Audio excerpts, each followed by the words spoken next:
Assalamualaikum, salam sejahtera. Inilah berita perdana maklumat sahih jenama dipercayai. Edisi hari ini Rabu 15 Julai.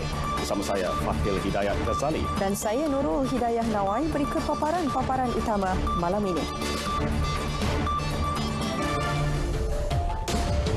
Iuran Universiti Awam dikurangkan sehingga 15%.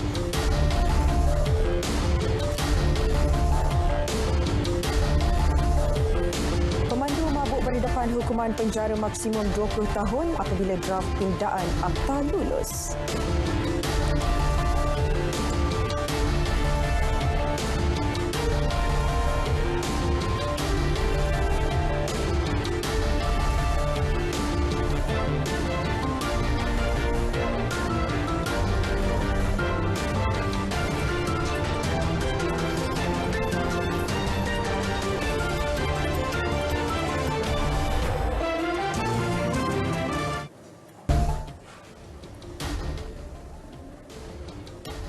Gembira lah. Kenapa gembira? Sebab nak belajar, nak pandai. Macam mana belajar kat rumah? Kadang akak ajar. Seronok juga lah sebab jumpa kawan-kawan. Lepas tu kat rumah belajar dengan sama. Senang tak belajar kat rumah? Susah juga lah sebab kat rumah sempit sikit. Boleh jumpa kawan-kawan. Boleh belajar sama-sama. Cikgu ada bagi dekat dalam grup kelas. Suruh jaga jarak 1 meter, pakai mask, guna hand sanitizer. Ya, pelajar tingkatan 1 hingga 4, murid tahun 5 dan 6 serta pelajar kelas peralihan kembali semula ke sekolah setelah lebih 4 bulan bercuti susulan Perintah Kawalan Pergerakan PKP akibat COVID-19. Pembukaan semula sekolah dalam keadaan normal baharu hari ini berjalan lancar dengan pematuhan terhadap prosedur operasi standard SOP yang ditetapkan. Di Kelantan, Menteri Kanan Pendidikan Dr. Muhammad Razi Jidin yang melawat Sekolah Kebangsaan SK Batu Gajah Tanah Merah berpuas hati dengan pembukaan semula sesi persekolahan bagi pelajar tingkatan 1 hingga 4 serta tahun 5 dan 6. Pelajar dan murid memakai pelitup separuh muka serta pihak sekolah merekodkan kedatangan dan suhu pelajar sebelum mereka masuk ke kelas.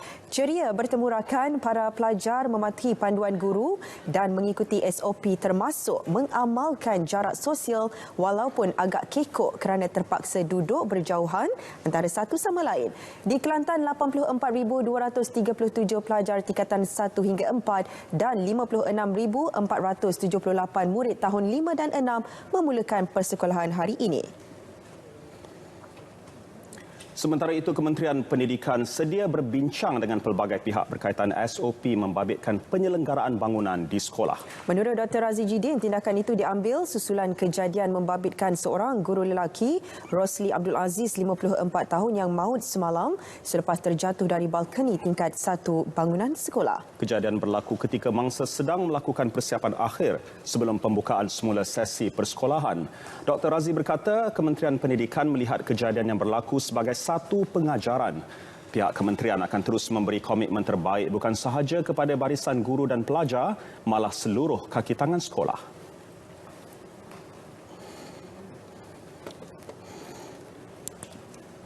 Kita menginsafi kejadian ini dan kita akan lihat apakah perkara-perkara yang berkaitan daripada apa yang berlaku. Dan seperti mana saya sebut, insya-Allah kami di KPM akan sentiasa memberikan yang terbaik untuk guru-guru, ibu bapa, murid-murid dan seluruh warga sekolah. Kejadian itu bukan sahaja suatu kehilangan besar buat warga sekolah berkenaan, malah dugaan berat kepada pihak Kementerian Pendidikan. Beliau melawat lokasi kejadian di Sekolah Kebangsaan Batu Gajah Tanah Merah, Kelantan. Dr. Razi turut menasihatkan warga sekolah agar lebih peka dan berhati-hati supaya kejadian sama tidak berulang lagi.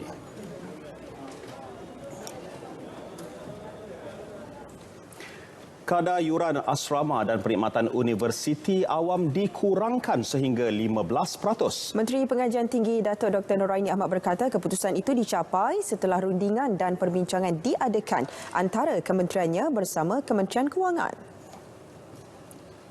Pengurangan yuran bagi semester kedua sesi akademik 2019-2020 untuk pelajar ini melibatkan sejumlah peruntukan sebanyak 72 juta. Daripada jumlah berkenaan, 20 juta telah dipersetujui bersama dengan Kementerian Kewangan dan selebihnya 52 juta pula adalah menggunakan peruntukan dalaman universiti masing-masing melalui penjimatan dalam tempoh PKP, dan insya-Allah seramai 523,318 pelajar universiti awam di seluruh negara dijangka akan mendapat manfaat daripada keputusan ini.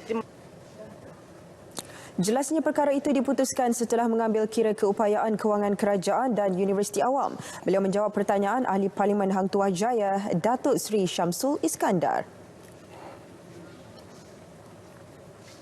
Isu pemandu mabuk yang disabitkan kesalahan memandu di bawah pengaruh alkohol dan dadah menjadi tumpuan pada hari ketiga persidangan Dewan Rakyat hari ini. Menteri Pengangkutan Datuk Seri Dr. Wee Ka Siong berkata pemandu mabuk bakal berdepan hukuman penjara maksimum 20 tahun jika pindaan Akta Pengangkutan Jalan 1987 /Akta 333 diluluskan Dewan Rakyat. Juga lesen memandu boleh digantung sehingga 20 tahun. Beliau memaklumkan Jabatan Peguam Negara sudah selesai melakukan semakan terhadap draft rang Undang-Undang Akta Pengangkutan Jalan 1987 pindaan 2020. Draft rang undang-undang tersebut akan dibawa ke Kabinet Jumaat ini sebelum dibentang ke Parlimen pada mesyuarat kali ini. Menerusi pindaan tersebut, kadar penjara maksimum akan ditingkatkan dari 10 tahun kepada 15 tahun untuk kesalahan pertama dan 20 tahun jika kesalahan berulang. Kadar denda juga dinaikkan dari RM20,000 kepada RM100,000 untuk kesalahan pertama, sementara kesalahan kedua RM150. Tempoh gantung lesen juga dicadang dinaikkan dari 10 tahun kepada 20 tahun.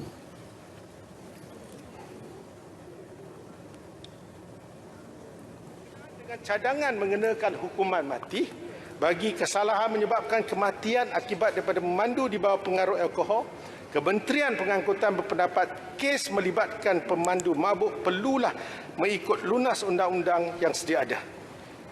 Jika kandung keseksaan Akta 574 digunakan untuk menjatuhkan hukuman mati, ia perlu dibuktikan di mahkamah bahawa pemandu mabuk tersebut mempunyai niat untuk membunuh melampaui keraguan munasabah beyond reasonable doubt.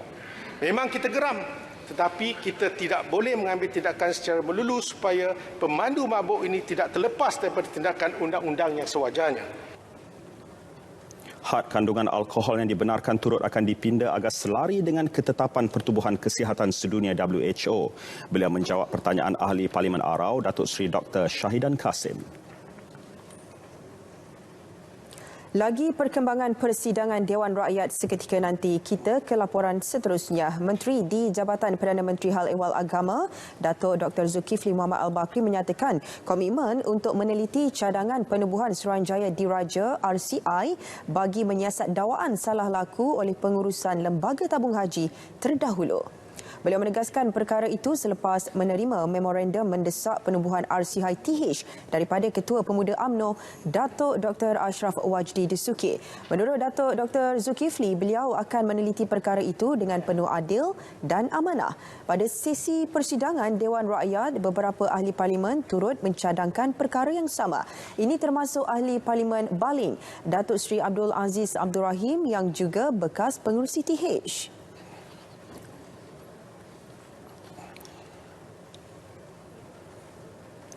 Suruhanjaya Pencegahan Rasuah Malaysia SPRM akan membuka semula siasatan kes lama jika menerima maklumat dan bukti baharu, bukannya disebabkan berlaku pertukaran kerajaan. Tegas pengarah siasatan SPRM Datuk Nur Razlan Muhammad Razali, tidak timbul isu pihaknya sengaja mahu membuka semula sebarang kes yang punya kaitan dengan kerajaan terdahulu. Kita tidak akan membuka kes-kes terdahulu, contohnya dalam kes-kes yang melibatkan kerajaan terdahulu, hanya kerana kita nak membukanya semula, tidak. Apa-apa kes, kalaupun ianya akan dibuka semula, adalah berdasarkan kepada kita mendapat maklumat ataupun bukti baharu yang membolehkan kita meneruskan siasatan. Ya. Tapi itu kita akan buat. Itu normal. Tak kira kerajaan baru ke kerajaan lama ke apa ke. Sebelum dulu pun kita dah buat begitu. Menegaskan perkara itu dalam satu sidang media khas, beliau berkata SPRM berpegang teguh kepada prinsip kedaulatan undang-undang dan sebarang tindakan yang dilakukan pihaknya ialah berdasarkan undang-undang. Lebih 1,000 tong dan beg besar disyaki mengandungi enap cemar minyak, enap cemar getah, buangan pigmen dan campuran buangan toksik berbahaya ditemui di 2 lot tanah di Johan Setia Klang, Selangor. Lebih buruk lagi, buangan sisa toksik dan bahan berjadual tersebut disyaki dilakukan ketika penguatkuasaan Perintah Kawalan Pergerakan PKP. Kita ikuti laporan wartawan Nurhila Razali. Tapak haram pembuangan sisa toksik ini dipercayai beroperasi lebih 3 bulan. Jabatan Alam Sekitar JAS Selangor akhirnya berjaya mengesan dan menyita tapak haram tersebut. Ia hasil risikan dan intipan penguatkuasa JAS, Polis, Majlis Perbandaran Klang, Pejabat Daerah dan Tanah Klang. Pemantauan dilakukan menggunakan teknologi drone. Serbuan awal dilakukan semalam ke atas 2 lot tanah yang berkeluasan 2.5 ekar dan diurus secara haram.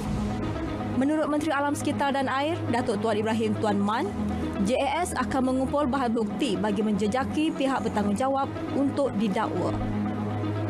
Jika disabit kesalahan, boleh dihukum penjara mandatory dan denda sebanyak RM500,000. Dan kita juga dengan kerjasama Eko Selangor yang juga akan menguatkuasakan peraturan-peraturan kerana kita telah mengenal pasti tuan punya tanah ini dan tindakan-tindakan perundangan juga akan diambil oleh pihak Kerajaan Negeri Selangor. Pensampelan bahan buangan tersebut akan dihantar ke Jabatan Kimia untuk dianalisis penentuan ciri serta komposisi bahan buangan. Pembuangan sisa toksik tidak terawat ini berisiko menghasilkan gas dan tindak balas kimia sekaligus mengancam penduduk setempat dan juga persekitaran. Oleh itu, amaran keras diberikan kepada semua pihak, terutama pengusaha industri supaya lebih bertanggungjawab dalam menguruskan sisa toksik yang berbahaya ini. Nurhila Razali, Berita RTN.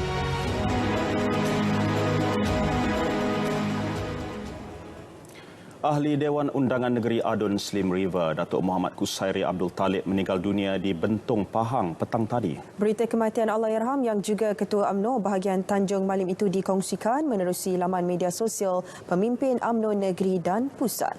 Sementara Menteri Besar Perak Datuk Seri Ahmad Faizal Azumu mewakili Kerajaan Negeri Perak mengucapkan takziah kepada keluarga Allahyarham. Pada masa sama, Datuk Seri Ahmad Faizal turut mendoakan agar ahli keluarga Allahyarham tabah dalam menghadapi kehilangan itu. Allahyarham dilaporkan meninggal dunia kerana mengalami serangan jantung.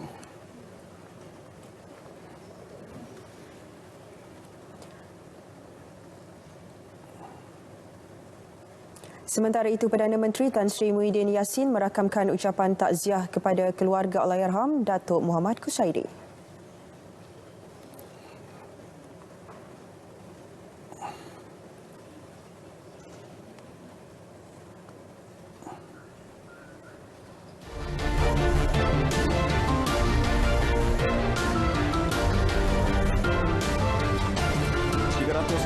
Rakyat Malaysia masih terkandas di 37 buah negara. Lebih 190 daripadanya dalam situasi kritikal, laporannya seketika nanti.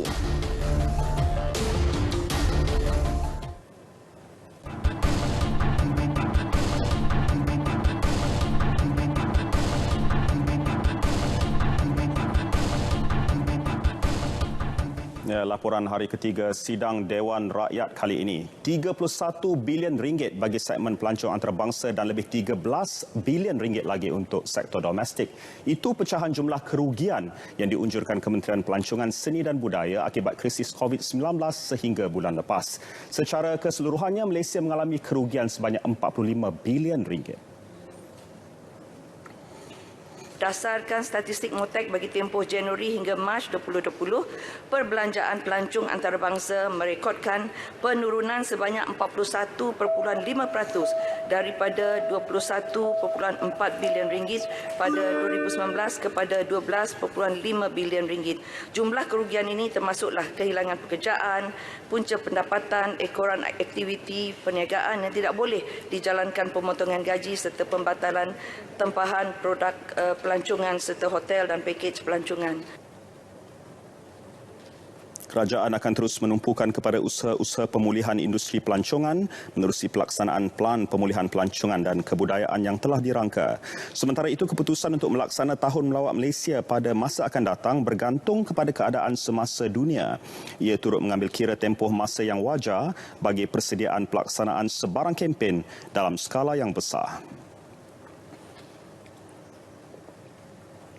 Sehingga semalam masih terdapat 317 rakyat Malaysia yang terkandas di 37 buah negara. Menteri Luar Datuk Seri Hishamuddin Tun Hussein berkata daripada jumlah itu, 191 orang dianggap berada dalam situasi kritikal yang majoritinya jemaah tabligh yang terkandas di India.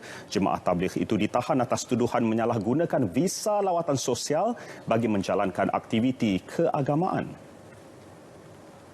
Yang kita anggap masih kritikal dan terkandas berjumlah 191, dan daripada 191 itu 189 melibatkan rakyat kita daripada golongan jemaah tabligh di India. Dan ada perkembangan terkini berhubung kait dengan mereka ini. Ada yang telah pun didakwa di mahkamah dan dijatuhkan hukuman. Ada yang dah didakwa tetapi masih belum melalui proses kehakiman mereka, dan ada lagi yang masih dalam kuarantin dan juga belum didakwa di mahkamah. Dan maklumat terkini saya akan edarkan secara bertulis, dan ini merupakan perkembangan yang agak positif. Setakat hari ini, 23,955 rakyat Malaysia yang terkandas di 82 negara akibat penularan COVID-19 telah berjaya dibawa pulang. Terbaru, 143 rakyat Malaysia yang terkandas di Jordan selamat tiba di tanah air pukul 7 pagi tadi. Datuk Seri Hishamuddin menjelaskan yang mereka dibawa pulang dengan menaiki pesawat Royal Jordanian yang diatur kedutaan Diraja Thailand di Amman bagi membawa 120 rakyat Thailand yang turut terkandas. Dalam perkembangan rentas sempadan melibatkan Malaysia dan Singapura pula, Datuk Seri Hishamuddin berkata 2 lagi kategori tambahan dicadangkan. Ia merangkumi keperluan perjalanan harian antara kedua-dua negara serta pembukaan sempadan secara menyeluruh. Tambahan 2 cadangan kategori itu membolehkan lebih 200,000 rakyat Malaysia dan Singapura melakukan perjalanan rentas sempadan atas tujuan kerja setiap hari.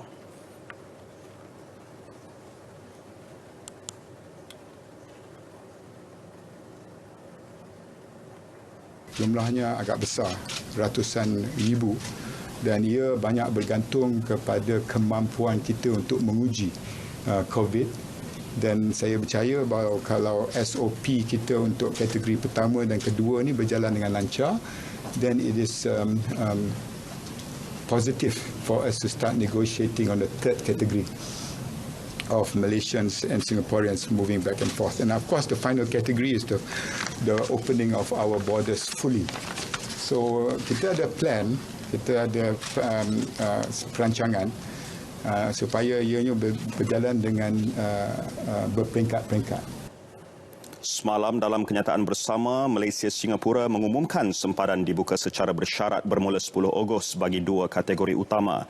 Ia melibatkan laluan hijau timbal balik yang membenarkan 400 orang seminggu menggunakan kemudahan itu.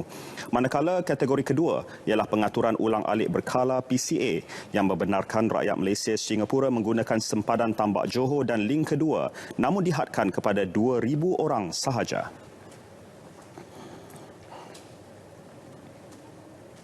Kesemua 5 pembida yang berjaya dalam bidaan projek loji jana kuasa solar berskala besar pusingan ketiga LSS3 telah menandatangani perjanjian pembelian tenaga dengan Tenaga Nasional Berhad TNB.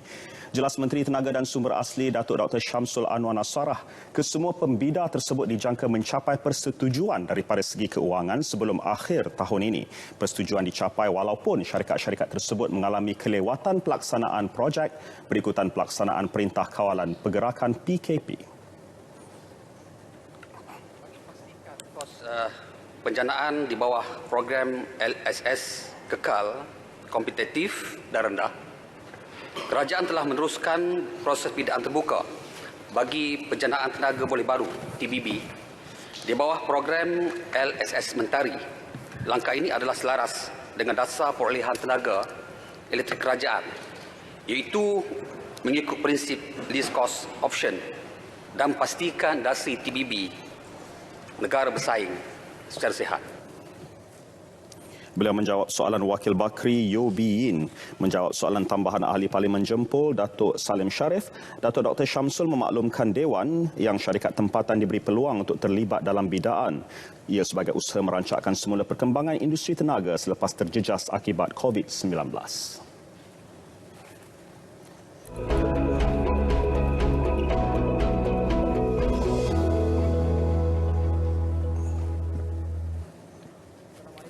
Salam hormat kepada semua penonton. Kita mulakan informasi cuaca pada malam ini dengan melihat kepada imej satelit terkini. Dapat diperhatikan ketika ini terdapat pembentukan kelompok awan hujan di kebanyakan tempat di semenanjung Malaysia dan juga di Sabah, yang mana keadaan ini boleh membawa kepada kelembapan yang tinggi dan hujan yang berpanjangan di kawasan-kawasan berkenaan. Hal ini dapat kita perhatikan dengan lebih jelas lagi di mana buat waktu ini hujan lebat kini sedang berlaku di 1-2 tempat melibatkan hampir kesemua negeri di semenanjung Malaysia kecuali di Perlis, Pulau Pinang dan juga Melaka. Keadaan hujan yang sedang berlaku ketika ini dijangka boleh berlanjutan sehingga kelewat malam nanti. Walau bagaimanapun, Met Malaysia masih lagi mengekalkan cuaca waspada melibatkan kawasan di Tangkak, Segamat, Muar Batu Pahat, Johor Bahru, Keluang, Pontian dan juga Kulai, yang mana hujan lebat dijangka berlaku di kawasan berkenaan dari semasa ke semasa sehingga ke 17 Julai nanti. Oleh yang demikian, dinasihatkan kepada penduduk di kawasan berkenaan agar berhati-hati dan mengambil langkah yang berjaga-jaga dalam menghadapi keadaan yang tidak diingini berlaku. Bagi tinjauan cuaca semasa di Sabah dan Sarawak pula dapat diperhatikan ketika ini, hujan lebat kini sedang berlaku di 1-2 tempat lebih tertumpu di sekitar pedalaman, Pantai Barat dan Kudat di Sabah, termasuklah di sekitar bahagian Limbang, Kapit, Bintulu dan juga Mukah. Keadaan hujan yang sedang berlaku ketika ini juga dijangka boleh berlanjutan sehingga kelewat malam nanti. Pada esok pagi pula, Met Malaysia menjangkakan hujan lebat di 1-2 tempat masih lagi berpotensi untuk berlaku melibatkan kawasan di Selat Melaka Selatan termasuklah di Selangor, Negeri Sembilan dan juga Melaka. Manakala di Sabah dan Sarawak pula, Met Malaysia menjangkakan pada esok pagi hujan lebat di 1-2 tempat masih lagi berpotensi untuk berlaku melibatkan bahagian Sandakan dan Tawau di Sabah, termasuklah di sekitar bahagian Bintulu, Mukah, Sibu, Betong dan juga Kapit. Baiklah, sekian sahaja informasi cuaca pada malam ini. Dapatkan maklumat cuaca terkini dan sahih melalui aplikasi My Cuaca atau boleh ke laman sesawang kami di www.met.gov.my. Sekian, Assalamualaikum.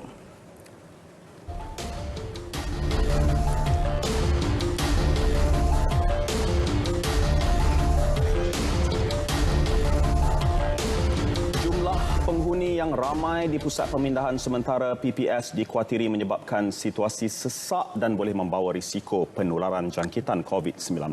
Justru Kementerian Kesihatan menyediakan garis panduan pencegahan dan pengurusan COVID-19 di PPS. Ketua Pengarah Kesihatan Datuk Dr. Nur Hisham Abdullah menerusi kenyataannya memaklumkan panduan tersebut boleh diguna pakai oleh semua pihak yang bertanggungjawab dalam pengurusan PPS semasa kejadian bencana. Berikut adalah saranan KKM.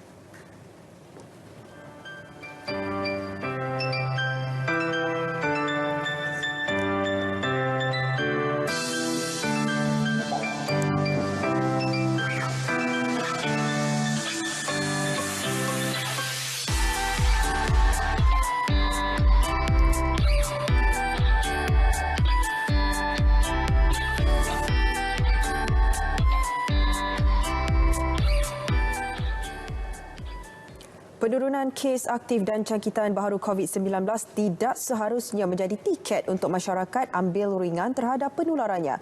Walaupun banyak kelonggaran diberi, namun ia tidak seharusnya diambil mudah oleh masyarakat. Justru disiplin dan tanggungjawab menjaga diri, keluarga dan orang ramai mesti diutamakan demi keselamatan bersama. Menurut Dr. Habib Bakri Mahmad, keupayaan COVID-19 merebak dengan mudah memerlukan masyarakat melakukan kawalan kendiri. Virus COVID-19 ini akan merebak melalui droplet. Yang mana sebagai contoh, kita batuk, kita bersin, dia akan merebak melalui air liur. Cecair tersebut boleh merebak dalam lingkungan jarak kurang daripada 1 meter. Oleh itu, jarak selamat untuk kita lakukan adalah 1 meter atau lebih. Kita sentiasa ataupun amalkan basuh tangan. Apabila kita keluar ke mana-mana, kita ingin menyentuh sesuatu benda, kita pakai. Pakai apa? Kita pakai mask. Okey, sama ada 3-ply mask, okey, ataupun kita nak pakai N95 dan sebagainya. Dan kita juga saling mengingati SOP yang perlu dipatuhi. Mereka yang ditemu bual juga sedar walaupun terdapat penurunan kes, tetapi kita masih belum lagi menang.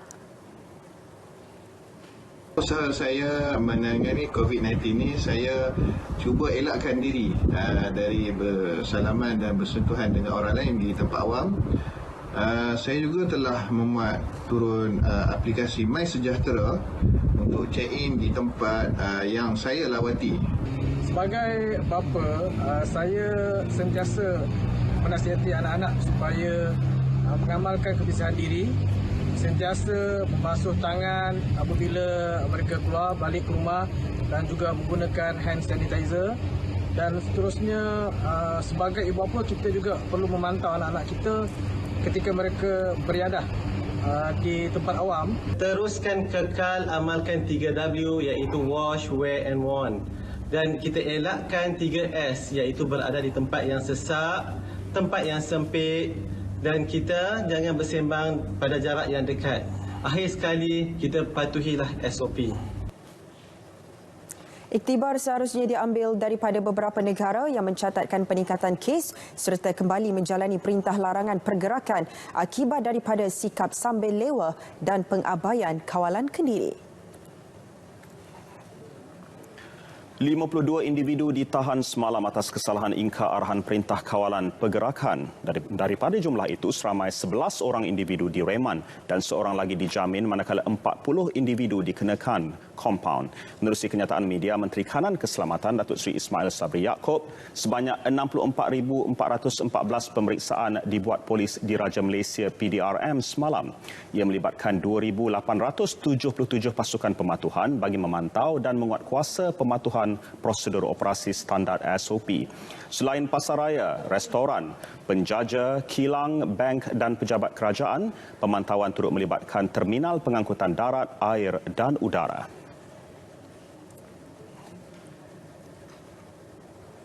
Mengenai tapak binaan, Datuk Seri Ismail memaklumkan pemeriksaan di 43 lokasi semalam mendapati hanya 4 tapak tidak patuh SOP dan diberi nasihat, manakala 34 lagi tapak binaan patuh SOP.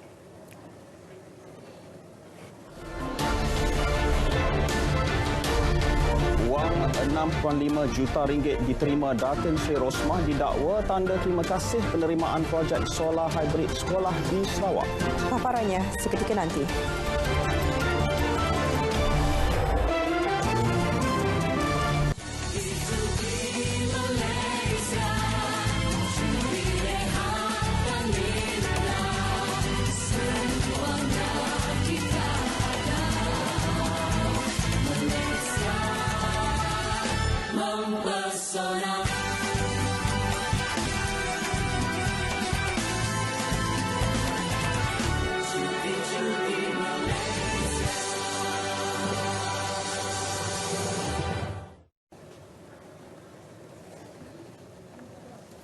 Masih bersama berita perdana.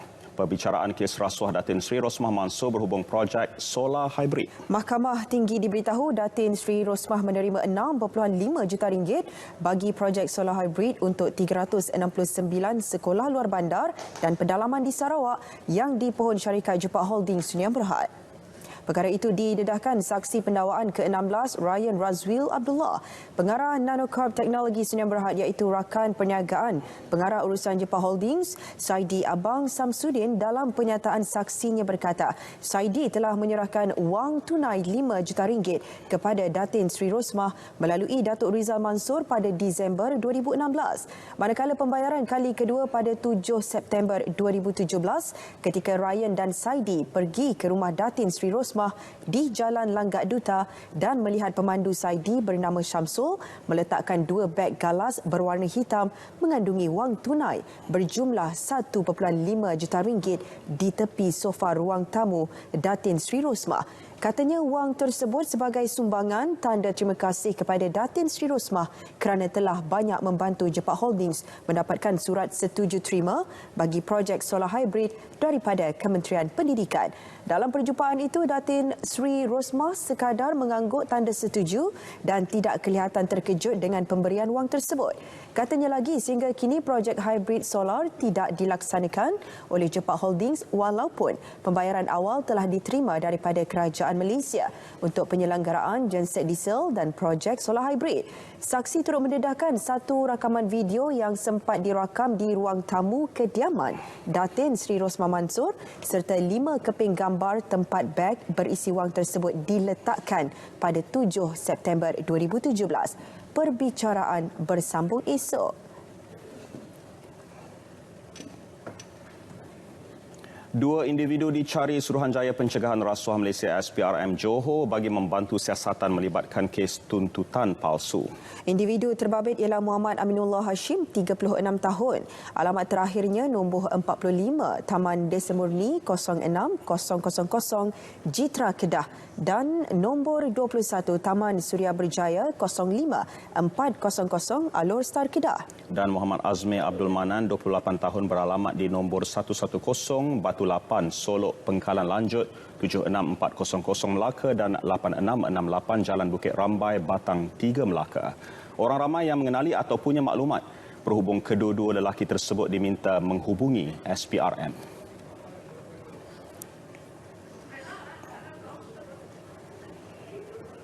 Mana-mana kontraktor dan pemegang lesen di bawah Dewan Bandaraya Kuala Lumpur diberikan amaran supaya tidak melanggar undang-undang dengan mengupah pendatang asing tanpa izin parti sebagai pekerja. Pihak yang ingkar berdepan tindakan tutup premis atau disita. Menteri Wilayah Persekutuan Tan Sri Anwar Musa berkata keutamaan harus diberi kepada rakyat tempatan bagi mengisi kekosongan jawatan. Justru pemantauan dan penguatkuasaan akan dipergiat bagi memastikan majikan patuh kepada arahan. Dah hampir 300 premis yang telah ditutup atau disita oleh Dewan Bandaraya kerana melanggari peraturan-peraturan yang berkait dengan menggunakan pekerja-pekerja yang tidak sepatutnya bekerja di situ, termasuk menggunakan tenaga pendatang tanpa izin. Ya. Jadi usaha-usaha ini kita harap akan dapat sedikit sebanyak memberi peluang-peluang kepada rakyat tempatan. Beliau menjelaskan perkara itu selepas pelantikan 479 pekerja sambilan harian baharu PSH di bawah program My Job Site Wilayah di Ibu Negara. 141 daripada mereka menerima surat lantikan mula bertugas hari ini.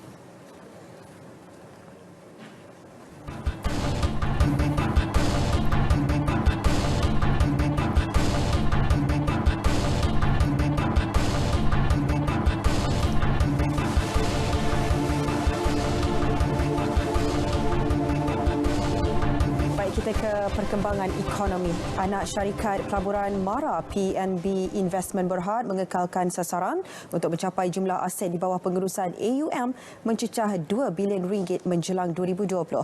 Jelas pemangku Ketua Pegawai Eksekutif Kumpulan Pelaburan Mara Tengku Ahmad Badli Shah Raja Hussein. Ia akan dipacu pemulihan prestasi ekonomi dan indeks pasaran saham tempatan. One of it because of the options of alternative investment that ada kan in the regime of in the low income tax, low income interest regime. So probably we are actually expecting to increase from the current about 1.4-1.5 billion of AUM to reach by year end close to 2 billion AUM. Tambahnya, PNB Investment fokus untuk menarik minat pelabur korporat dan wujud. Syarikat itu fokus untuk meningkatkan prestasi 16 dana di bawah pengurusannya bagi memberi pulangan lebih tinggi kepada pelabur. Beliau bercakap kepada pemberita dalam sidang media pengumuman prestasi 5 dana terbaik di Ibu Negara. Memaksimumkan penghasilan bahan gaharu melalui kaedah inokulasi. Kaedah yang dikaji selidik sejak 2017 itu akan diguna pakai oleh Kementerian Perusahaan, Perladangan dan Komoditi bagi memaksimumkan penghasilan bahan itu di negara ini. Menterinya Datuk Dr. Muhammad Khairuddin Aman Razali berkata, kaedah berasaskan suntikan dan penebukan lubang pokok itu diyakini antara kaedah paling berkesan yang dapat mengoptimumkan penghasilan gaharu dengan kos efektif. Kalau kita lihat pada hari ini, kita ada jumlah pengeksport dan pengimport gaharu yang berdaftar dengan MTIB sebanyak 13 syarikat. 22 syarikat individu dan individu direkodkan sebagai PMG, pembekal parti minyak gaharu, dan 50 buah syarikat dikenal pasti sebagai pengusaha produk gaharu di seluruh Malaysia.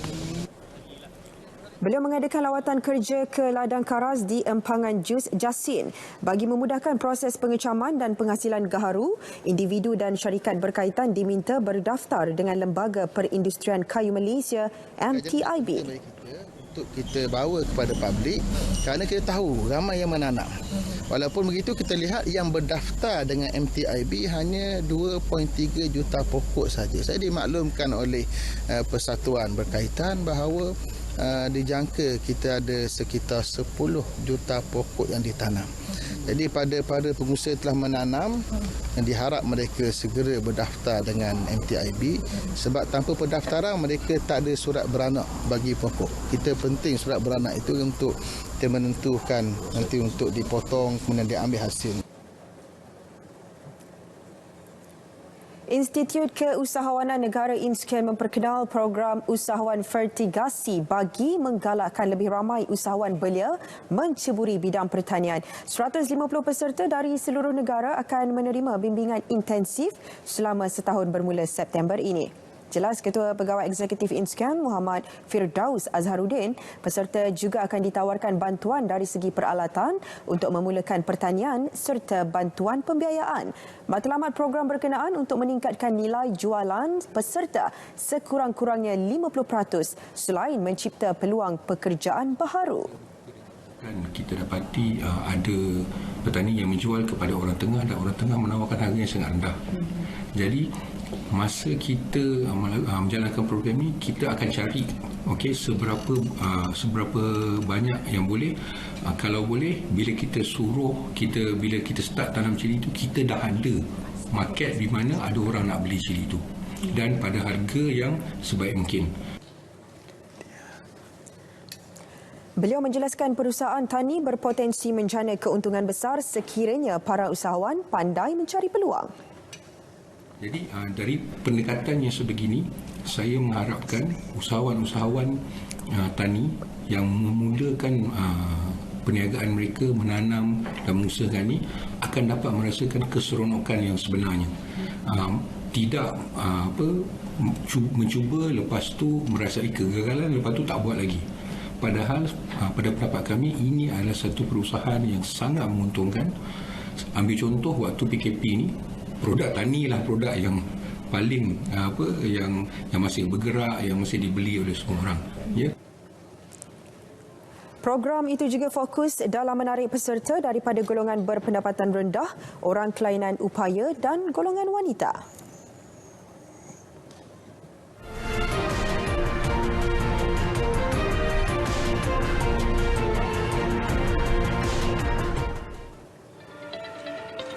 Beribu-ribu rakyat Israel berarak ke kediaman Perdana Menteri Benjamin Netanyahu membantah tindakan kerajaan menangani pandemik COVID-19.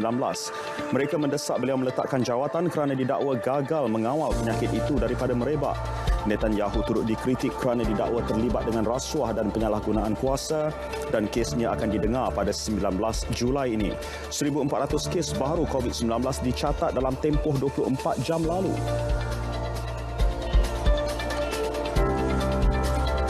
Manakala di Argentina, kerajaan cuba menyelesaikan misteri bagaimana 57 anak kapal sebuah kapal perikanan laut dalam dijangkiti COVID-19 setelah berada di laut selama 35 hari. Kesemua anak kapal tersebut sebelum berlayar telah menjalani ujian saringan dan disahkan negatif. Menurut Kementerian Kesihatan, 57 daripada 61 anak kapal diuji sekali lagi selepas terdapat simptom penyakit itu dan hasilnya positif. Pengarah Kesihatan Awam Daerah di Tierra del Fuego berkata pihaknya hairan dan percaya kes ini masih lagi misteri kerana mereka yang dijangkiti langsung tiada hubungan dengan mana-mana pesakit COVID sebelum ini. Sekurang-kurangnya 15 penduduk pula terbunuh manakala 56 lagi hilang selepas banjir kilat melanda wilayah Makassar, Indonesia. Beratus buah rumah dan pejabat kerajaan ditimbus lumpur setinggi 3 hingga 5 meter. Pasukan mencari dan menyelamat digerakkan bagi mencari penduduk yang hilang dipercayai di bawah arus atau tertimbus di dalam lumpur selepas 3 batang sungai di utara Luwu melimpah akibat hujan lebat. 2,000 penduduk berlindung di pusat pelindungan sementara daerah.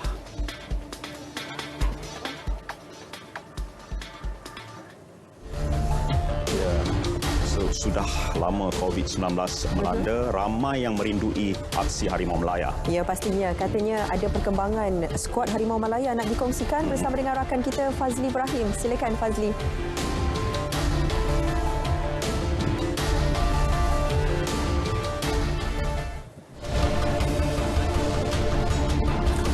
Skuad Harimau Melaya bakal berentap dengan Bahrain persiapan menghadapi kelayakan Piala Dunia 2022 Piala Asia 2023.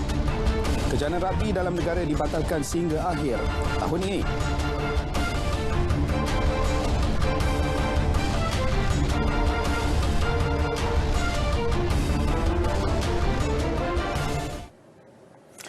Kita buka tirai segmen sukan pada malam ini dengan perkembangan sukan bola sepak. Sekurang-kurangnya 5 inisiatif besar telah digerakkan Datuk Hamidin Mohamad Amin sejak memegang jawatan Presiden Persatuan Bola Sepak Malaysia FAM. Kesemua usaha yang diperkenal bertujuan memastikan pembangunan bola sepak di peringkat kebangsaan dan negeri serta kelab berada di landasan tepat. Dalam kad laporan yang dikeluarkan bersempena 2 tahun menerajui FM, inisiatif diperkenal Datuk Hamidin dilihat mampu meningkatkan mutu bola sepak negara. Ia merangkumi tadbir urus, kemajuan teknikal, pengukuhan akar umbi serta pembangunan futsal. Antara inisiatif utama digerakkan ialah Peta Hala 7 F30 yang merupakan perancangan 12 tahun FM pada Oktober 2018 hingga 2030. Ia disusuli pelancaran inisiatif Presiden, projek pemerkasaan ahli gabungan dan diikuti pelancaran Liga Premier Futsal Malaysia 2019 pada Februari tahun lalu. Selain itu, protokol akar umbi yang dinamakan Piagam Super Rimau FAM dilancarkan pada Mei 2019. DNA Bola Sepak Malaysia atau Cara Malaysia pula diperkenal Julai tahun sama. Pelbagai latihan dan kerjasama dengan pihak antarabangsa turut dijalin FAM bagi meningkatkan mutu bola sepak negara.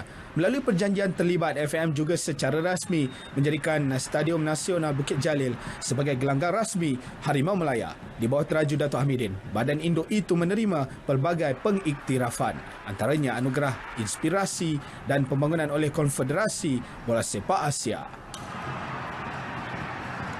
Suzuki Nakataki. Dalam pada itu, skuad bola sepak kebangsaan bakal berdepan pasukan ranking ke-99 dunia Bahrain pada aksi pemanas badan di tempat lawan 2 Oktober ini. Setiausaha Agung FAM Stuart Ramalingam berkata, perlawanan persahabatan berkenaan merupakan medan persediaan skuad Harimau Melaya sebelum berdepan Amiriyah Arab Bersatu UAE pada aksi ke-6 kumpulan G pusingan kedua kelayakan Piala Dunia 2022 Piala Asia 2023 di tempat lawan pada 8 Oktober nanti. Bagaimanapun menurut Stuart, FAM masih perlu mendapatkan kebenaran daripada kerajaan untuk terbang ke Bahrain. Ini memandangkan kerajaan masih menguatkuasakan sekatan perjalanan keluar negara bagi membendung penularan pandemik COVID-19. FAM dan Bahrain FA ujarnya sudah mencapai persetujuan secara lisan baru-baru ini untuk mengadakan aksi persahabatan tersebut. Tambah beliau, Ketua Jurulatih Kebangsaan Tan Cheng Ho dijangka memanggil beberapa pemain bagi menjalani latihan pusat seminggu sebelum skuad kebangsaan berlepas ke Bahrain. Kali terakhir kedua-dua pasukan bertemu adalah pada pusingan kelayakan Piala Asia 2015 di tempat lawan yang menyaksikan Malaysia tewas 0-1. Selepas aksi berdepan UAE, Malaysia dijadual melayan kunjungan Vietnam di Stadium Nasional Bukit Jalil pada 13 Oktober sebelum menamatkan pusingan awal kelayakan menentang Thailand di Bangkok pada 17 November ini. Malaysia kini berada di tangga kedua kumpulan G dengan mengumpul 9 mata selepas mengharungi 5 daripada keseluruhan 8 aksi kumpulan. Menjelang bagi saingan Liga Malaysia dijangka bersambung 15 Ogos ini, Persatuan Bola Sepak Kelantan KAFA giat mencari penaja utama menguruskan syarikat tim Red Warriors TRW. Sdn Berhad, Pengerusi Jawatankuasa Penajaan KAFA Ahmad Muzakir Hamid berkata pihaknya sedaya upaya mencari dan membawa masuk penaja utama bagi melancarkan pengurusan pasukan serta persatuan. Menurut Muzakir, pihaknya menghadapi kesukaran ekoran keadaan ekonomi tidak menentu. Ketika ini, beliau bagaimanapun memberi jaminan penaja utama tidak akan dibebani hutang lapuk persatuan. Sebelum ini, KAFA bergelut dengan isu hutang dan kepimpinan. Persatuan itu giat mencari penaja utama selepas syarikat After Image Sdn Berhad yang mempunyai 70% saham dalam TRW Sdn Berhad menarik diri daripada menguruskan syarikat terbabit. Sukan Rugby. Kesatuan Rugby Malaysia KRM mengambil keputusan untuk tidak menganjurkan sebarang kejohanan di peringkat domestik sehingga akhir tahun ini. Dalam kenyataannya hari ini, KRM memaklumkan sebarang kejohanan yang mendapat kelulusan pihaknya sebelum ini dibatalkan. Dibuat berpandukan maklum balas ahli gabungan KRM berhubung kesiapsiagaan untuk menyertai kejohanan seperti saingan Piala Agong, kejohanan 7 pasukan kebangsaan dan Liga Rugby Malaysia pada mesyuarat Esko KRM Isnin lalu. Menurut kenyataan tersebut, KRM telah mendapatkan penjelasan daripada Kementerian Belia dan Sukan bahawa kejohanan yang berbentuk karnival seperti kejohanan 7 dan 10 pasukan adalah tidak dibenarkan buat masa ini sehingga diberitahu kelak. Namun, KRM menjelaskan ahli gabungannya dibenarkan untuk menganjurkan Liga Negeri 15 pasukan serta penganjuran kursus-kursus berkaitan dengan mematuhi prosedur operasi standard SOP yang ditetapkan. KRM ketika ini menunggu pengumuman rasmi daripada Rugby Asia berhubung status kejohanan antarabangsa di bawah kendalian Badan Induk Rugby Asia itu. Dalam perkembangan berkaitan, KRM akan menyediakan manual SOP sukan rugby kepada semua ahli gabungan negeri. Justru, ahli gabungan diminta untuk menghibahkan kepada badan-badan gabungan mereka berhubung manual SOP tersebut. KRM turut akan memanjangkan manual berkenaan kepada Kementerian Pendidikan dan Kementerian Pengajian Tinggi sebagai garis panduan penganjuran sukan berkenaan di peringkat institusi pendidikan pada masa akan datang dalam suasana normal baharu.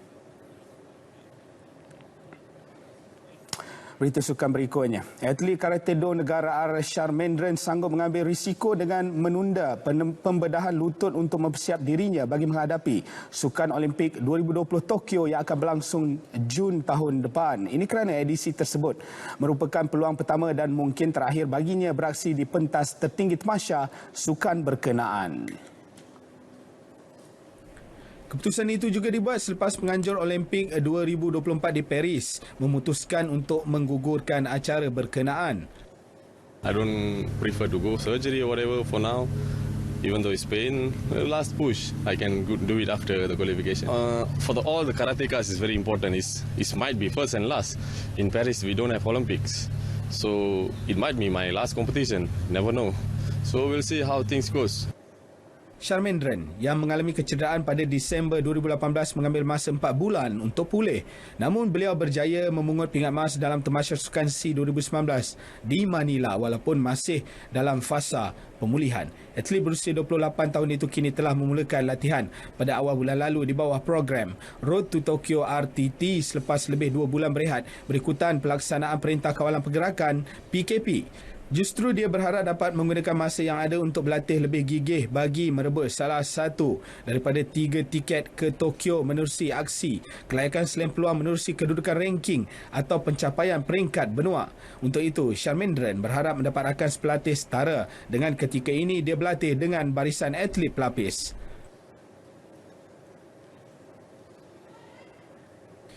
Sementara itu, jurulatih skuad pelapis Karate Do Kebangsaan S. Mahendran juga berharap Sekatan dan Kawalan Pergerakan Keluar Negara bagi membendung COVID-19 akan kembali normal secepat mungkin. Ini supaya pihaknya dapat menjemput rakan pelatih dari luar negara untuk meningkatkan lagi prestasi anak didiknya. It's a very tough for us to need to qualifying for that. So we must more focus on that. We need more sparring partners, everything. So we will wait for the COVID-19 finish everything. Then only we can contact with the foreign athletes, can communicate with them. Then we can go for training there. So we're waiting for that. Berkenaan kebenaran memulakan latihan secara berkontak mulai hari ini, Mahendran menyatakan perancangan terbaru akan diterapkan tidak lama lagi. Sukan pemotoran, dua pelumba Yamaha Sepang Racing Team SRT Fabio Quartararo dan Franco Morbidelli masing-masing menyasar untuk memperoleh keputusan positif dalam kejuaraan dunia MotoGP yang disambung semula hujung minggu ini di Litar Jerez, Spanyol. Quartararo yang meraih petak pertama dalam sesi kelayakan tahun lepas tetap optimis dengan peluangnya untuk memenangi podium pada Grand Prix GP Spanyol. Manakala Morbidelli yakin mampu menghadiahkan podium pertama buat pasukannya selepas tahun ketiga dalam kelas perdana MotoGP. Pelumba berusia 25 tahun yang lebih mesra dipanggil Frankie juga nekat untuk berusaha keras bagi meraih lebih banyak kemenangan podium pada musim ini. Ini ditambah dengan prestasi jenteranya yang berada dalam keadaan terbaik selepas penambahbaikan meskipun menggunakan jentera musim lalu.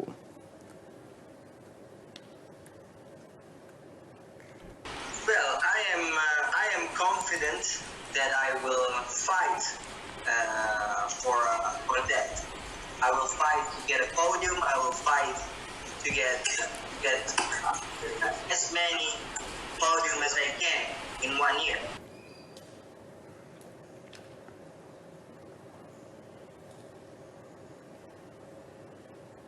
Segmen sukan berakhir di sini. Saya Fazil Ibrahim mengundurkan diri. InsyaAllah berkesempatan kita bertemu lagi. Teruskan sokongan anda kepada atlet negara. Seterusnya kembali bersama dengan Fatil dan juga rakan kita Diana Wan. Selamat malam.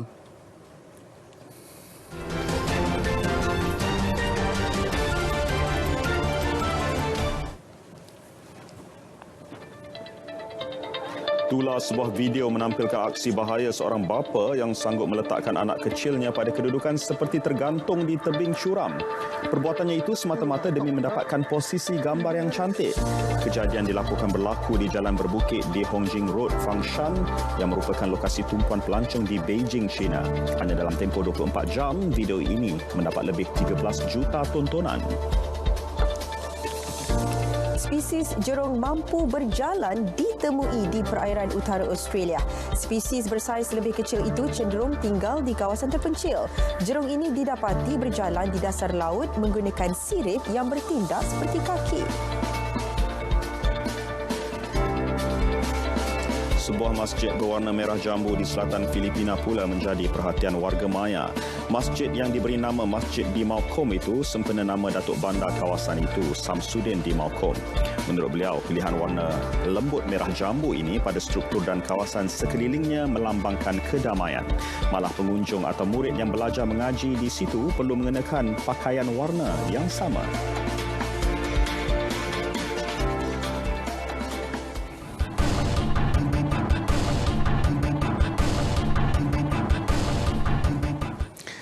Lebih 100 pemuzik bergabung dalam satu pentas 360 darjah di Auditorium Perdana Angkasa Puri hari ini untuk rakaman klip video dan lagu tema Hari Kebangsaan 2020 Malaysia Prihatin. Mereka terdiri daripada gabungan 3 kumpulan orkestra iaitu Orkestra RTM, Malaysian Philharmonic Orchestra MPO dan Orkestra Simfoni Kebangsaan OSK beserta 30 penyanyi choir dari Universiti Teknologi Mara UiTM. Idea tersebut hasil ilham Ketua Pengarah Penyiaran Nur Yahti Awang yang menampilkan sesuatu yang istimewa lain daripada yang lain dalam klip berdurasi kira-kira 4 minit itu. Pengarah Perkhidmatan Muzik RTM Datuk Mozani Ismail berkata, stesen penyiaran awam itu mencipta sejarah dengan merakamkan lagu Malaysia Prihatin dalam versi orkestra simfoni. Memang kali ini satu kelainan yang amat ketara. Kita mencatat sejarah. Buat kali pertamanya lagu tema Merdeka kita gabungkan dalam bentuk simfoni sebagai salah satu daripada genre-nya. Juga kita ada dalam bentuk pop dan juga acapella, tapi yang simfoni lah kali pertama di mana kita menggabungkan 3 orkestra utama di Malaysia ini, iaitu selain pada orkestra RTM, kita ada Malaysian Philharmonic Orchestra dan juga NSO, National Symphony Orchestra. Dan saya rasa atas pentas pun kita ada lebih kurang 70 ahli muzik. Kita gabungkan juga dengan choir UiTM selama 30 orang dan juga penyanyi latar selama 7. So semua lebih kurang 100 di atas pentas. Saya rasa ini adalah satu sejarah tercipta. Penolong pengarah unit hiburan TV RTM Ilya Norni Ilyas tidak menafikan cabaran yang bukan sedikit dalam menggabungkan 3 orkestra hebat dalam situasi Perintah Kawalan Pergerakan Pemulihan. Cabaran dia memang sebenarnya sangat mencabarlah sebab kita menggabungkan 3 orkestra hebat di Malaysia di atas satu pentas. Jadi bila kita nak menggabungkan yang orang kata artis, musician, choir yang ramai ini di atas satu pentas, jadi terhasillah idea dari ketua pengarah penyiaran kita 360 darjah pentas di auditorium perdana yang memang tak pernah lah kita buat selama ni. Jadi kita buat, kita realisasikan sebab kita di dalam masa pandemik COVID-19 kita kena ada penjarakan sosial apa semua kan.